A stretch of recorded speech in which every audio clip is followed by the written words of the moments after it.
Le Seigneur soit avec vous. Évangile de Jésus-Christ selon saint Jean. Avant la fête de la Pâque, sachant que l'heure était venue pour lui de passer de ce monde à son Père, Jésus, ayant aimé les siens qui étaient dans le monde, les aima jusqu'au bout.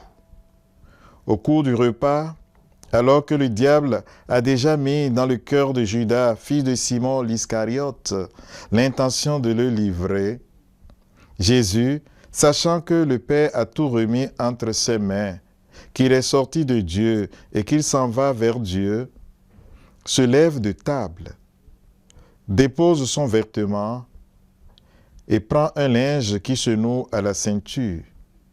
Puis, il verse de l'eau dans un bassin. Alors, il se mit à laver les pieds des disciples et à les essuyer avec le linge qu'il avait à la ceinture.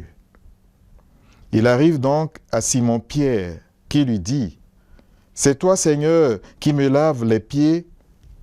Jésus lui répondit, « Ce que je veux faire, tu ne le sais pas maintenant.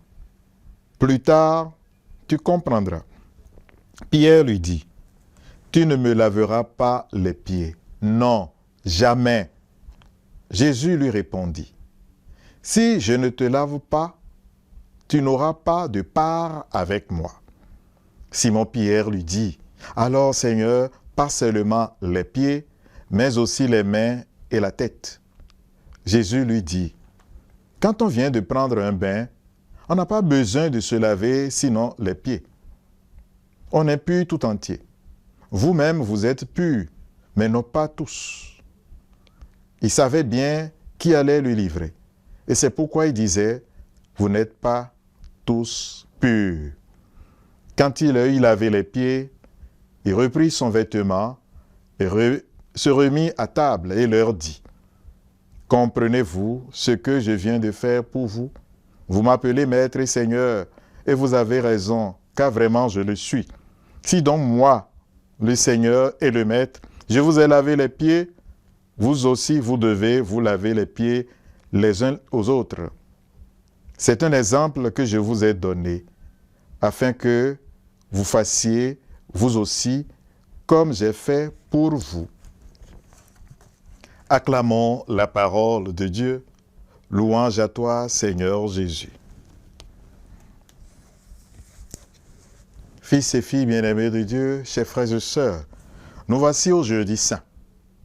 C'est le jour où nous célébrons le mémorial de la Sainte Seine, au cours de laquelle notre Seigneur Jésus-Christ a lavé les pieds à ses disciples et a institué l'Eucharistie et le sacerdoce ministériel. Saint Jean nous dit que Jésus était à table avec ses disciples. Et de table, il va se lever, déposer ses vêtements, nouer un linge à la ceinture, prendre une bassine et se mettre à laver les pieds à ses disciples. Nous savons que chez les Juifs, le geste de lavement des pieds est un geste d'accueil.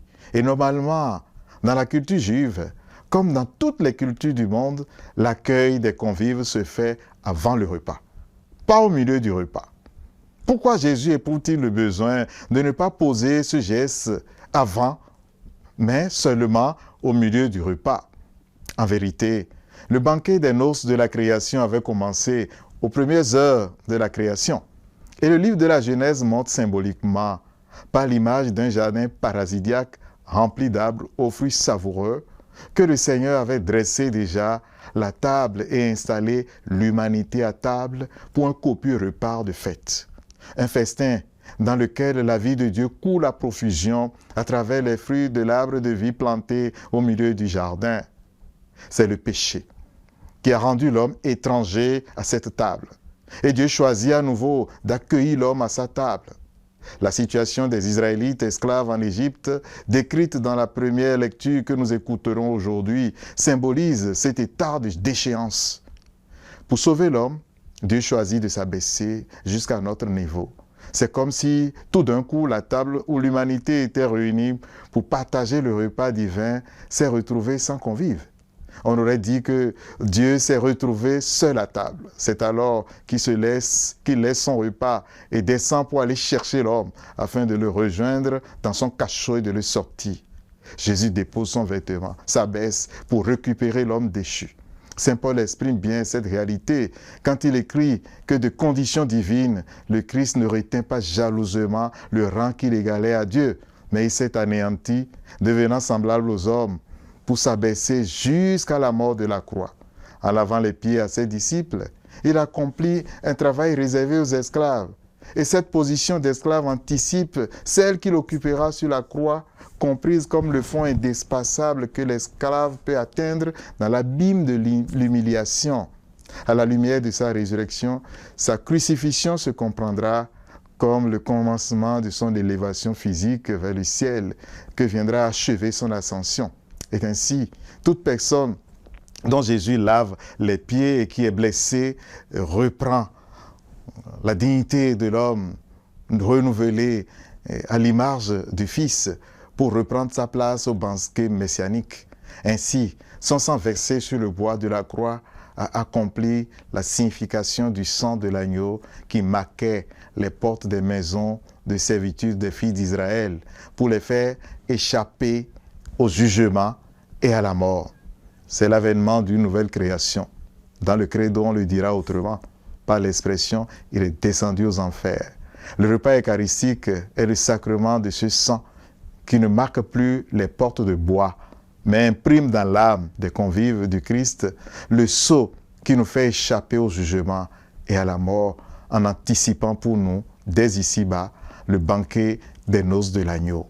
Je souhaite que ce jeudi saint soit un jeudi saint spécial pour chacun, afin que nous ressentions les sentiments de ce Christ qui s'est abaissé pour nous relever, afin que, en communion aujourd'hui, nous goûtions au sang de l'agneau immolé pour remonter avec lui dans la résurrection, afin que jamais plus nous ne délaissions cette table des banquets messianiques.